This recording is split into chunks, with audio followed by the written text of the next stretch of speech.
Hey friends, so I decided we'll take a little longer of a break from our Civil War series. A race of people I've had a lot of respect for and admiration is the Zulu people of South Africa. Now, before I go into this video, please like and share, and if we're new to the channel, please I ask you subscribe. Uh, I make sure we have new videos daily. Again, I am a single person, but I am looking to expand. Honestly, would love to chat if anyone is good with animation and music. Now that is done, let's get into it. The Zulu people started as a small nomadic tribe in the southeast corner of Africa. They are traced to the Great Bantu Migration from Central Africa. The founder of the culture's name was Zulu Kamandela. The word Zulu itself is Nguni for heaven.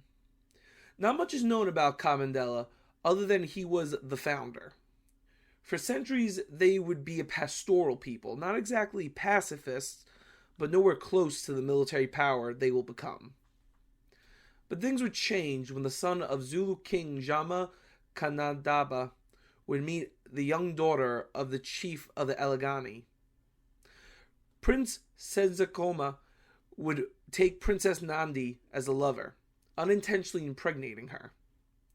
Nandi's father demanded the two become a young couple because he defiled her in his eyes. Senzakona was bitter about the marriage, but did everything to remind her and his son of how much he did not care for them. They would flee to her home tribe, Nandi and her son Shaka. After years of moving tribe to tribe, Shaka, now a young man, became the protege to the chief of the Methwana Paramountcy, Dingsawayo, a large tribe in South Africa. It was here Shaka would invent his two greatest contributions to Zulu culture. Dingsawayo gave Shaka a regiment to command. Now, warfare in Africa at this time was more ceremonial than exactly for combat. But Shaka changed this with, first, the spear he created. Usually tribes would do a war dance, then fling their asage spears at one another. Minimal damage would happen, but enough that the battle would be decided. Shaka instead created a spear. It was actually it was an asage, just shorter, with a larger iron blade called the ikwa. Now, the ikwa was pretty much meant to be a spear, but also a sword. It was meant for close quarter combat. Now, if you know anything about Zulu fighting, the way it works is you have your shield. The shield is not actually for defense. The shield is actually a morale thing as well as a way to, it's a weapon in itself. So what Shaka would teach is use your shield to catch the other warrior's shield, pull it out, and for that few moments, you had time to stab at the middle with the person open. So the Ikwa was his first development. His next was the famous tactic, the horns of the buffalo. The tactic was simple. The head would assault the foe. Meanwhile, the horns, which were the two flanking groups, would sneak around and surround the foe's force and envelop them and pretty much crush them. Then finally the loins would be a rested reserve that would remain behind just in case he needed to fill in the horns or the head of the buffalo. This was a tactic that required hand-to-hand combat, but also the total destruction of the enemy force. After a few years, Dingsawayo and Shaka had defeated many enemies throughout South Africa. However, in 1816, though, Shaka's father, who had been ruling as king, had died. Dingsawayo and Shaka then returned their army towards the Zulu lands. His younger brother, Sigwana, had become king, but Shaka pretty much knocked him out of power, killing him. It's not known if Shaka killed him or one of Shaka's servants killed him, but somebody killed this poor person and seized the crown for himself. This is now when the Zulu will turn from a pastoral people to an African superpower. This era will be remembered in Zululand as the Mephekame, translated to the upheaval. This is the period Shaka expanded Zululand from a small native tribe to an African empire the size of New Jersey.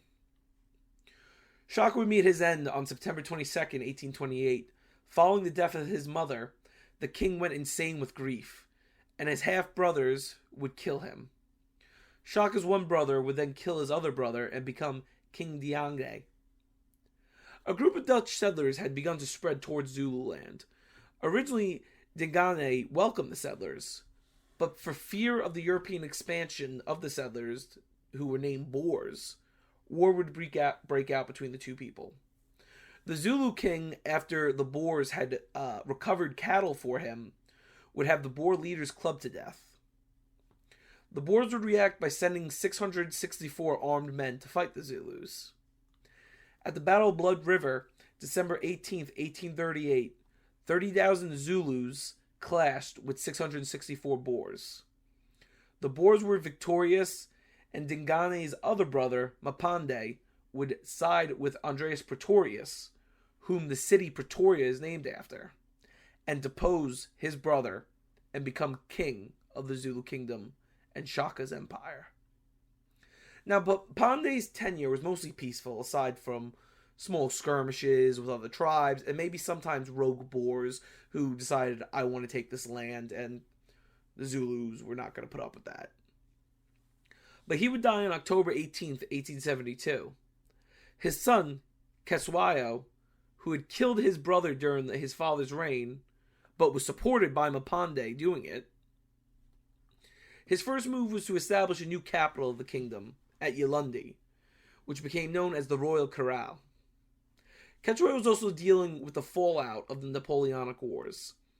When the nation of the Netherlands was knocked out by the French, instead of handing the land over to Napoleon, the Prince of Orange gave all the Dutch colonies to Great Britain.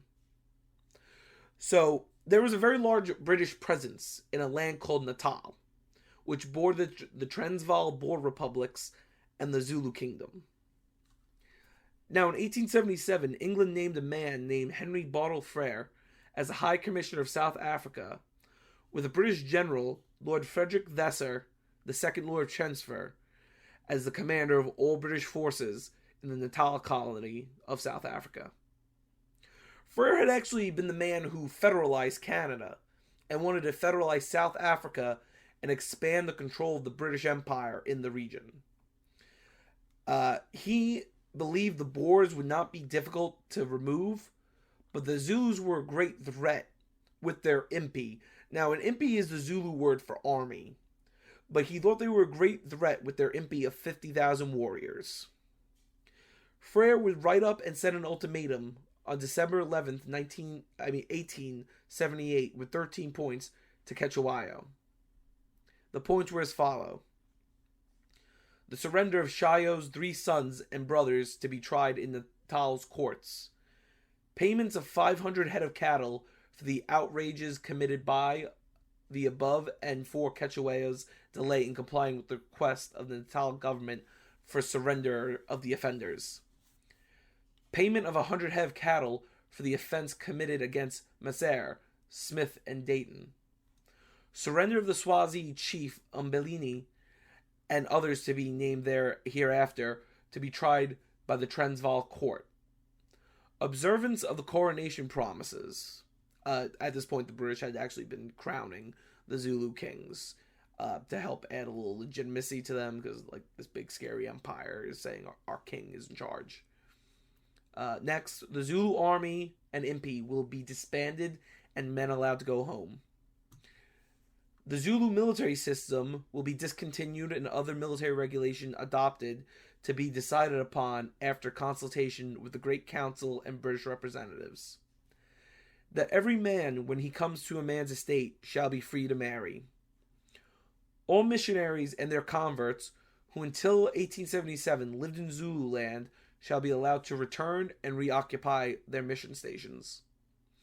All such missionaries shall be allowed to teach, and any Zulu, if he chooses, shall be free to listen to their teachings.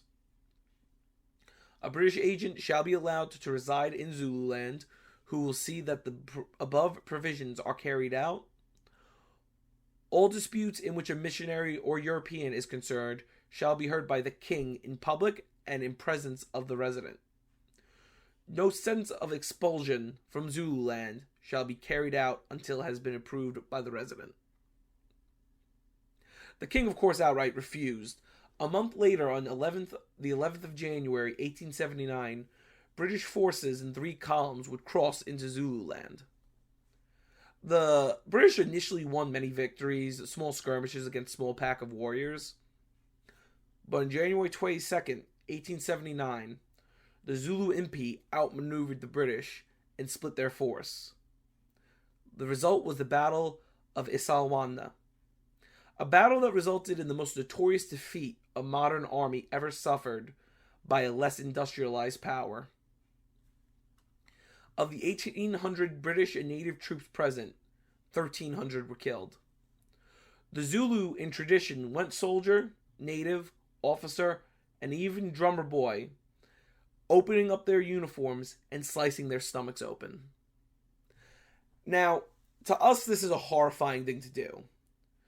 But to understand, you need to understand the Zulu tradition.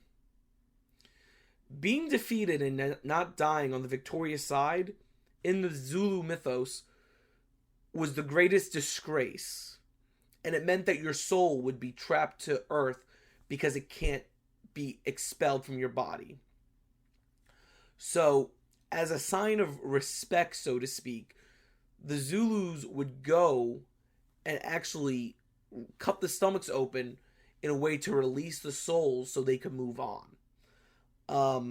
But of course, the British press was not going to paint it well. They painted it as a horror story.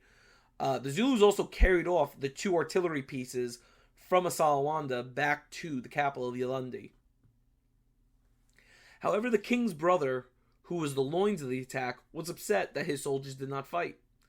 Cetewayo did not want to be seen as the aggressor.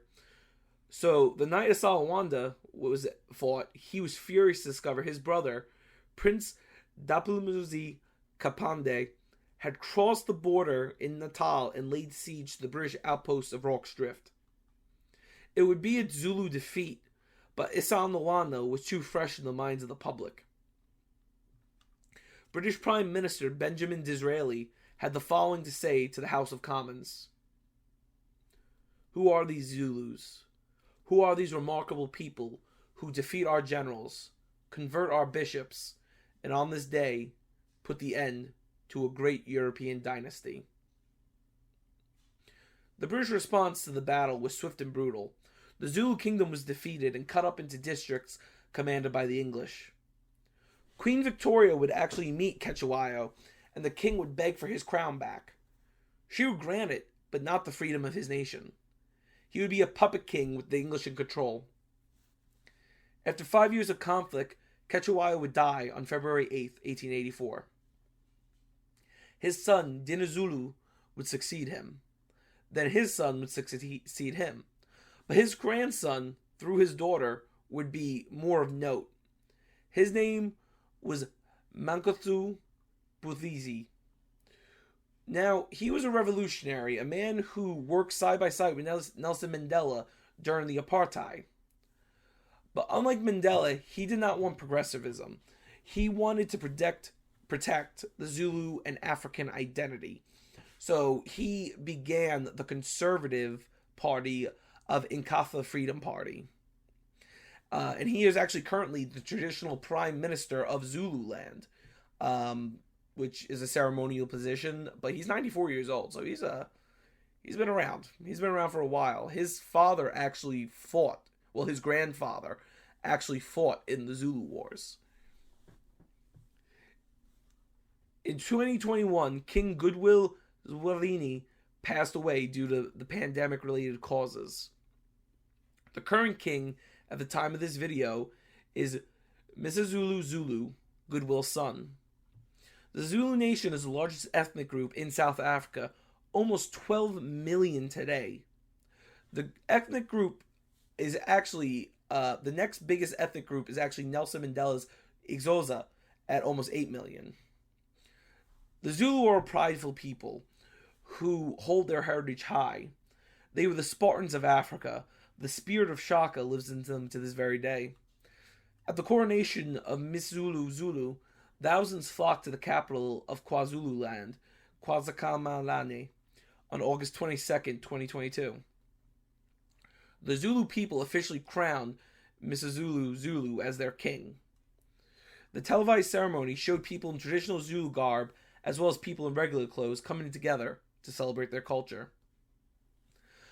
The position of King of Zululand is similar to that of Queen of England, but the government of South Africa, like with the other locality royalty, do try their best to get the royal family support, especially the Zulu royal family, who is the head of the largest ethnic group in the region. I'll probably do a few more videos on the Zulus. They are, as Disraeli said, a remarkable people.